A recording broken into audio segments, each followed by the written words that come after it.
పన్నీర్ని చాలా సింపుల్గా టేస్టీగా క్యాప్సికమ్తో కలిపి కర్రీ ఎలా చేయాలో చూద్దాం. నమస్తే, నా పేరు హరిన్మణి.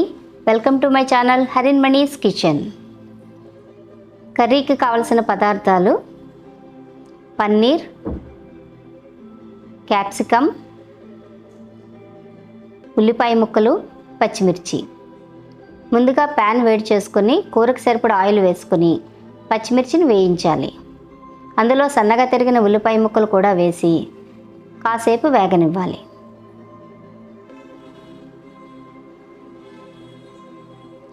ఇందులో కూరకు సరిపడా ఉప్పు, కాస్త పసుపు వేసి ఉల్లిపాయ ముక్కల్ని బాగా మగ్గనివ్వాలి. ఇప్పుడు బాగా మగ్గిన ఉల్లిపాయ ముక్కల్లో 1/2 టేబుల్ స్పూన్ వరకు అల్లం వెల్లుల్లి పేస్ట్ వేసి పచ్చివాసన పోయే వరకు వేయించుకోవాలి. కూరకు సరిపడ కారం కూడా వేసి వేగనివ్వాలి. ఇప్పుడు ఇందులో ముందుగా కట్ చేసి ఉంచుకున్న క్యాప్సికమ్ ముక్కలు కూడా వేసి కాసేపు క్యాప్సికమ్ ముక్కల్ని మగ్గనివ్వాలి.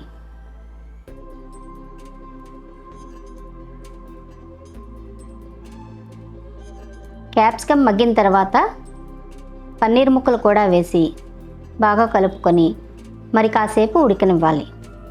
ఇప్పుడు ఒక 1/2 టేబుల్ స్పూన్ వరకు గరం మసాలా జల్లి ముక్కలకి బాగా మసాలా పట్టే వరకు బాగా వేయించుకోవాలి.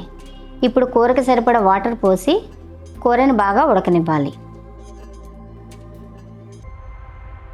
కూర రెడీ అయిపోయిందండి. ఎంతో రుచిగా తక్కువ ఇంగ్రీడియంట్స్తో తయారయ్యే ఈ క్యాప్సికమ్ పన్నీర్ కర్రీని మీరు కూడా టేస్ట్ చేసి ఎలా ఉందో ఒక కామెంట్ చేయండి.